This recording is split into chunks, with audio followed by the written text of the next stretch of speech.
খুব সুন্দরভাবে এঁকেছে। আমরা দেখতে পাচ্ছি যে আমাদের এখানে লেখা আছে A1 এতে আসছে। আসসালামু আলাইকুম রহমতুল্লাহ। Global knowledge international training institute থেকে আবার স্বাগতম জানাচ্ছি ছোট্ট একটি ভিডিওতে। আমরা যে কোনো কাজ করি না কেন, সে কাজে যদি আমরা সফল হতে চাই তাহলে আমাদেরকে গবেষণা জানতে হবে আর সেই সেক্টর নিয়ে পড়াশোনা করতে হবে। বাংলাদেশের যে শিক্ষা ব্যবস্থা আছে, তথাকথিত জেনারেল শিক্ষা, সেই শিক্ষা ব্যবস্থা হচ্ছে মানুষকে পঙ্গু করে দেওয়ার মতো একটা ব্যবস্থা। যার কারণে এখান থেকে বের হওয়ার জন্য বর্তমান সময়ে বাংলাদেশ সরকার সহ অনেক বিশেষজ্ঞরা চেষ্টা করছে এবং প্রত্যেকটা পড়াশোনার ক্ষেত্রে স্কুল কলেজের সঙ্গে কারিগরি শিক্ষাকে ইনক্লুডেড করার একটা বৃহৎ চিন্তাভাবনা নিয়ে কাজ করছে। আর আলহামদুলিল্লাহ শুকরিয়া, আমরা নিজেরাও আল্লাহ রাব্বুল আলামিনের কাছে শুকরিয়া আদায় করি যে আমরা কারিগরি শিক্ষা নিয়েই আমাদের জীবনকে পরিচালনা করছি।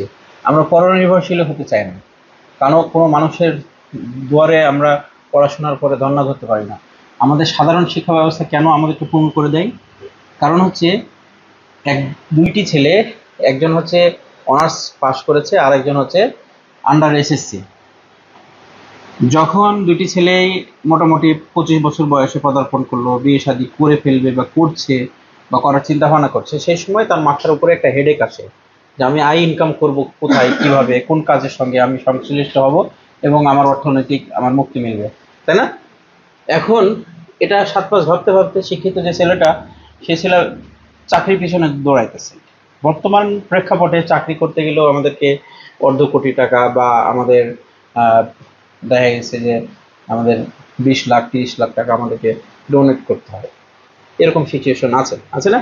তো সেক্ষেত্রে যদি ভালো ব্যাকিং না থাকে তাহলে সেগুলো সম্ভব হয় না এবং প্রতি বছর লক্ষ লক্ষ জেনারেশন তৈরি হচ্ছে যারা পড়াশোনা শেষ করে ফেলতেছে কিন্তু শিক্ষিত বেকার।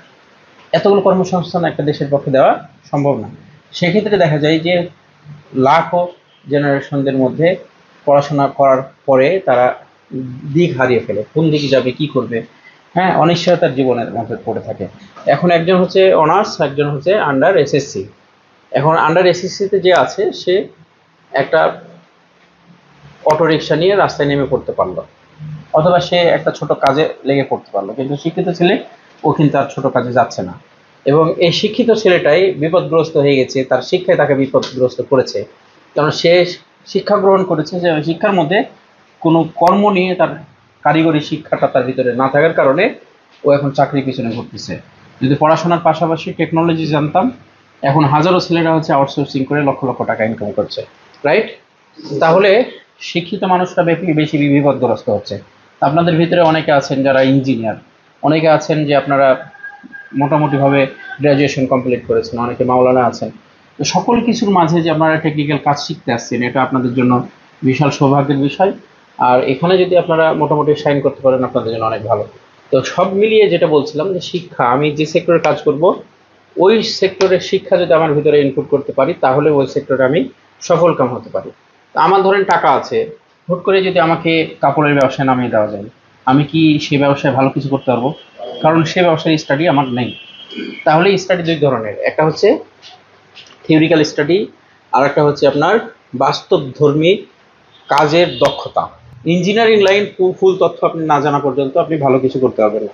এখন বিষয়টা হচ্ছে যে আমরা লাইট আইসি নিয়ে কাজ করছি, মার্কার লাইট আইসি নিয়ে কাজ করছি আজকে, এবং কাজটি মোটামুটিভাবে আমরা ঘন্টা 2 থেকে তাদের মধ্যে পর্যালোচনা করছিলাম যে একটা ফোন যখন লাইট আসছে না তখন আমাদেরকে ট্রেসিং পলিসিগুলো কিভাবে মেনটেন করতে হয় এবং একটা একটা করে প্রত্যেকটা বিষয় তাদেরকে আমি দেখানোর চেষ্টা করেছি, রাইট? ফার্স্ট টাইম আমরা ইনপুট চেক করব, আউটপুট চেক করব, তারপর ইনেবলের জন্য আমাদের ভোল্টেজ যেগুলো আসবে সেই বিষয়গুলো টোটালি দেখানোর চেষ্টা করছিলাম। সেই সময় আমাদের সামনে ডায়াগ্রাম আসে এবং ডায়াগ্রাম থেকে যখন আমরা এখানে দেখতে পাচ্ছি যে আমাদের এখানে স্কেমেটিক একটা তথ্য দেওয়া আছে, যেখানে আমরা একটা লাইট আইসি দেখতে পাচ্ছি। লাইট আইসি নাম্বার কত ছিল এটার?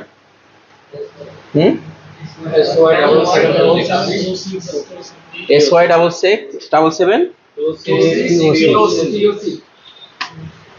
POC 26 POC। আচ্ছা, এই আইসিটা যখন আমরা পেয়েছি তখন আমরা এই আইসির যে আমাদের স্কেমেটিকটা ছিল এভাবে আমাদেরকে শো করেছে। এটা আমরা আবার এখানে আঁকিয়ে নিয়েছি তোমার নাম কি?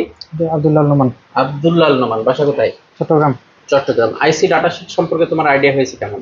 জি ভালো হয়েছে আলহামদুলিল্লাহ। আলহামদুলিল্লাহ ভালো হয়েছে। আইসি ডাটা শিট আমাদের প্রত্যেকেরই জানা উচিত, কারণ হচ্ছে প্রত্যেকটা আইসি, আমরা যে লাইট আইসিটা পেয়েছি কয় পিন? 9 পিন। 9 পিন। 9 পিনের কি আমাদের হাজারো আইসি আছে? থাকতে পারে না? একটা আইসি যখন মেকিং করে একজন ইঞ্জিনিয়ার, তখন ওই আইসির ইনপুট যদি 1 নম্বর পিনে না দিয়ে 8 নম্বর পিনে দিয়ে দেয়, তাহলে কি কাজ করবে না? করবে তো। এই জন্য প্রত্যেকটা আইসি মেকিং এর সময় এর ইনপুট আউটপুট গুলো চেঞ্জ থাকে।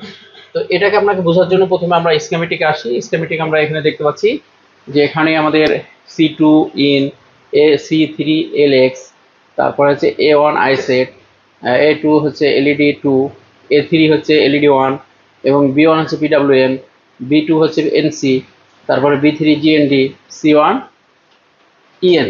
তাহলে আমরা এখানে কয়টা পিন পেয়েছি? 1 2 3 4 5 6 7 8 9, 9টা না? আচ্ছা, আইসির যে মূল লুকস সেটা হচ্ছে এটা। তা আইসির বলগুলো এভাবে থাকে, কিন্তু আমরা আইসির স্কেমেটিকটা পাই হচ্ছে এইভাবে। তো এভাবে তো আসলে বলগুলো সাজানো থাকে না, বলগুলো সাজানো আছে 3টা লাইনে। কয়টা লাইনে? 3টা লাইনে। 3টা লাইনে। তাহলে এই ছক যেটা রয়েছে, এই ছকের সঙ্গে আইসিটা আমরা কিভাবে মিলাবো? এটা কি তুমি মিলাতে পারবা? জি স্যার। হ্যাঁ জি স্যার। আচ্ছা, তাহলে আমাদেরকে এটা মিলিয়ে দেখাও যে আসলে আমাদের স্কেমেটিকের সঙ্গে আমাদের আইসির যে মূল লুক, মূল চেহারা, তার সঙ্গে আমার এই লাইনগুলোকে মিলাই দিতে হবে। ঠিক আছে? তাহলে আমরা এখন দেখি আব্দুল্লাহ নোমান, চট্টগ্রাম কোন জেলা, কোন থানা? জোরারগঞ্জ থানা। জলগঞ্জ থানা। জোরারগঞ্জ আর উপজেলা মিরসরাই। আচ্ছা, মিরের সরাই। ঠিক আছে, আমরা একটু দেখি সে কতটুকু করতে পারছে। ফার্স্ট টাইম আমরা A1 দেখব। A1,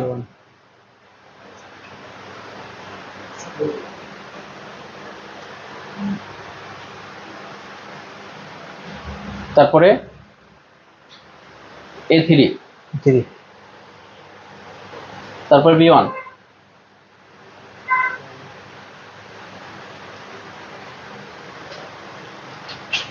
সুন্দর আঁকাচ্ছে।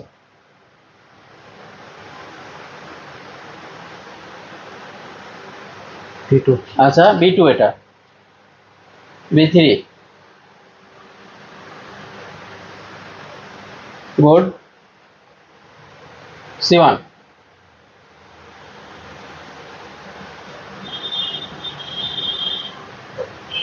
C2,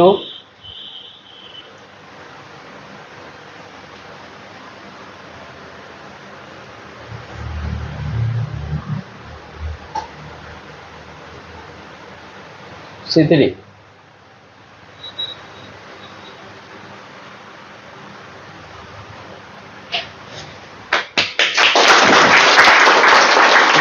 সুন্দরভাবে এঁকেছে।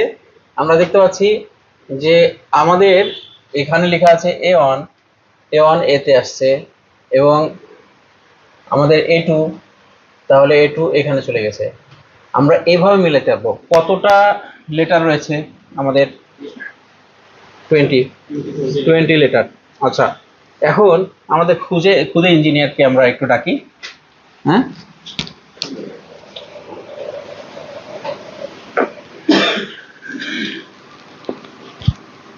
তুমি কি ইঞ্জিনিয়ার হয়ে গেছো? স্যার ইনশাআল্লাহ স্যার ভবিষ্যতে হবে। বলো, ওনাদেরকে বলো। ভবিষ্যতে হবে? জি স্যার অবশ্যই। আচ্ছা আচ্ছা, কতদিন লাগবে স্যার? কতদিন লাগবে এটা তো স্যার বুঝতে পারতেছি না, তবে এখান থেকে মানে গিয়ে অনেকটা কাছাকাছি চলে যাবে স্যার। অনেকটা কাছাকাছি চলে যাবে, যা কনফিডেন্ট আছে। তুমি আমাদেরকে বলো যে আমরা এই যে দুটো থেকে স্কেমেটিক থেকে আমরা যে লাইনগুলোকে আমরা এখন দেখাতে সক্ষম হলাম, যে কোনটা A1, কোনটা A2, কোনটা A3, কোনটা B1, B2, B3, তো এখানে যদি আমরা আরো একটা লাইন বাড়িয়ে দিতাম, এখানে যেমন আমাদের এখানে 1 2 3টা লাইন আছে, তাহলে 4টা লাইন হলে কিভাবে আসতো এখন এই নামগুলো? নামগুলো 4টা নাম হলে তো এখানে A4 আসতো স্যার। A4 আসতো। A4, জি। আর যদি B সিরিয়ালে তো B4 আসতো, C সিরিয়ালে C4 আসতো। আচ্ছা, গুড। আচ্ছা, এখন আমরা স্কেমেটিক থেকে এখানে যে বিষয়টি দেখেছি সেটা হচ্ছে যে এখানে লেখা আছে এটা হচ্ছে ইন, তার মানে কি ইনপুট। জি, রাইট। আচ্ছা, ইনপুট ভোল্টেজ কত ছিল এখানে? 3.7, মানে ব্যাটারি সমমানের ভোল্টেজ। ঠিক আছে। আচ্ছা, এখন আসি যে এখানে যে তথ্যটা দেখাচ্ছে সেই তথ্যটা আমি কিভাবে মিলাবো। এখানে যে তথ্যটা দেখাচ্ছে এটা কিভাবে মিলাবো? যেমন হচ্ছে এটা হচ্ছে ইনাবেল, তাহলে আমি এখানে ইনাবেল, এটা গ্রাউন্ড, এটা এনসি, এটা পিডব্লিউএম, এটা আমি চেক করবো কি করে মিটার দিয়ে? আচ্ছা, মিটার দিয়ে এটা মানে ভোল্টেজ চেক করতে হলে আমরা এই ভোল্টেজ সংযোগ করে মানে চার্জার লাগিয়ে চেক করতে হবে। ভোল্টেজ যদি চেক করি আমরা, চার্জার লাগালে কি আমাদের এই পাওয়ার সেকশনে ভোল্টেজ যাবে? জি, যদি অবশ্যই লাইনগুলো যদি ঠিক থাকে তাহলে ভোল্টেজ যাবে। ব্যাটারি লাগাতে হবে। হ্যাঁ, ব্যাটারি পাওয়ার সেকশনে ভোল্টেজ চেক করার জন্য ব্যাটারি লাগাতে হবে। আমরা এখান থেকে, আমি ভোল্টেজের কথা বলিনি, আমি বলছি যে এখানে যদি আমরা চেক করতে চাই যে কোনটা গ্রাউন্ড, কোনটা এনসি, কোনটা ইনাবেল, তাহলে আমাদেরকে কি মোডে চেক করতে হবে মিটারে? এটা তো স্যার আমাদের ডায়োড মোডে চেক করতে হবে। ডায়োড মোডে চেক করতে হবে। এটাকে, এই চেকিং কে কি বলা হয়? কুল টেস্ট বলা হয়। কোল টেস্টিং এ তুমি এখানে কি কি পাবা একটু আমাদেরকে দেখাও তো। ইএন এ কি পাবা? আমি তো কি প্রশ্ন করব ওদেরকে কিন্তু বলি নাই, বলছি জাস্ট আমি ভেরিফাই করার চেষ্টা করি প্রত্যেকটা ছাত্রের কাছে যে তারা যেটা শিখেছে সে কতটুকু শিখলো, সে বিষয়গুলো আমাকে সে পারফেক্টলি দিতে পারছে কিনা। আমি এখানে যদি কোল টেস্টিং করি ডায়োড মোডে, তাহলে এখানে কি পাবো? মানে ভোল্টেজ পাবো আমরা। ভোল্টেজ পাবো। ভোল্টেজ না ভ্যালু? মানে কুল টেস্ট, জি স্যার, কুল টেস্টের ভ্যালু পাবো। তো ভোল্টেজ বলছো কেন? ভোল্টেজ ভ্যালু পাবো। এখানে কি পাবো? এখানে গ্রাউন্ডের ভ্যালু পাবো, মানে জিএনডি 2 3 এরকম 2 3। আর কন্টিনিউটিতে যদি আমরা নেই তাহলে এখানে বিপ পাবো, গ্রাউন্ডের সাথে। আচ্ছা, এখানে এনসি তে কি পাবো? এটা তো স্যার কোনো কাজের নেই, এটা নট কানেক্টেড। হ্যাঁ, নট কানেক্ট। এখানে কি পাবো? কত ভ্যালু পাবো? 50 না 80? হ্যাঁ, এটা তো নট কানেক্ট, মানে এটা ভ্যালু জিরো থাকবে স্যার। জিরো থাকবে, কোনো ভ্যালু থাকবে না। ভয় করতেছো কেন? 50 না 80 মানুষ দেখছে, তুমি তো ইঞ্জিনিয়ার হয়ে গেছো কাছাকাছি, তাই না? কনফিডেন্টলি বলতে হবে। তো তারপর পিডব্লিউএম এ কি পাবো আমরা? এখানেও ভ্যালু পাবো। এখানে ভ্যালু পাবো। এলইডি 1 ভ্যালু পাবো, এটা এলইডি 2 জি ভ্যালু, আইসেট ভ্যালু পাবো, এলএক্স ভ্যালু পাবো, ইন এটাও ভ্যালু পাবো। আচ্ছা, গুড, এখানে পেয়েছি। আচ্ছা, এখানে যেটা ইনাবেলে আমরা যদি হট টেস্টিং করে কত ভোল্টেজ পাবো? ইনাবেলে স্যার 1.2 1.5 1.8 অথবা 1.2। ওই 5টাই যদি ড্রপ করে তাহলে কিছুটা কম পেতে পারি। যেমন এটাতে আমরা পেয়েছিলাম 1.2। আচ্ছা, ইনাবেল ছিল। এখন আসি যে আমরা যদি এই আইসি, এখানে আইসি নাম্বারটা কত ছিল? SY7726 POC, right? আচ্ছা, এই আইসিটা যখন আমরা অন্য কোনো লাইট আইসি যদি এখানে লাগাতে চাই, পসিবল কিনা? ইনপুট আউটপুট পিডব্লিউএম যদি জাম্পারের মাধ্যমে আমরা এই লাইনগুলোকে সঠিকভাবে মিলিয়ে দিতে পারি, পসিবল। এই জন্য স্কিমেটিক ডায়াগ্রাম হচ্ছে অলমোস্ট আপনার লাইফকে বিকশিত করার জন্য সর্বোচ্চ পর্যায়ে আপনাকে সাপোর্ট করবে সে। ঠিক আছে, তাহলে কোল টেস্টিং। লাইট আইসি হচ্ছে আপনার অল্টারনেট ম্যাচিং করানো, লাইট আইসি রিপেয়ার করা, লাইট আইসি সমস্যা আছে কিনা সে বিষয় নিয়ে কনফিউশন কেটেছে। আলহামদুলিল্লাহ, শুকরিয়া, ধন্যবাদ। আসলে আজকে দুপুরে লাঞ্চ তাদেরকে করতে দেওয়া হয়নি, কারণ হচ্ছে যে আমাদের টপিক শেষ না হওয়া পর্যন্ত পেটে পানি যাবে না, এটা বলা হয়েছিল আর কি। হ্যাঁ, তো যাই হোক, সাধারণ অল্প ছোট্ট একটা বিস্কিটের প্যাকেট, এটা আমি তাদেরকে আপ্যায়ন করিয়েছি এবং ক্লাসটার জন্য আমরা ওয়েট করছিলাম। আলহামদুলিল্লাহ, শুকরিয়া। আমরা সকলের জন্য দোয়া করি। তারা এখান থেকে কাজ শিকার যাওয়ার পরে সবাই একরকম হবে না, বিভিন্ন জন বিভিন্ন রকম হবে, তবে চর্চা যদি সঠিক চালিয়ে যায় তাহলে সফলতার দ্বার প্রান্তে পৌঁছানো সম্ভব। এবং মানে ট্রেনিং করার পরে যে আমরা স্পেশাল একজন এক্সপার্ট হয়ে যাব এমনটি ধারণা করা কিন্তু ভুল। এটা আস্তে আস্তে আস্তে আস্তে আপনার ভিতরে মেকিং হবে। তো ঠিক আছে, ধন্যবাদ সবাইকে গ্লোবাল নলেজের সঙ্গে থাকার জন্য। ভিডিওটি শেয়ার করার অনুরোধ করে শেষ করছি। আসসালামু আলাইকুম ওয়া রাহমাতুল্লাহ।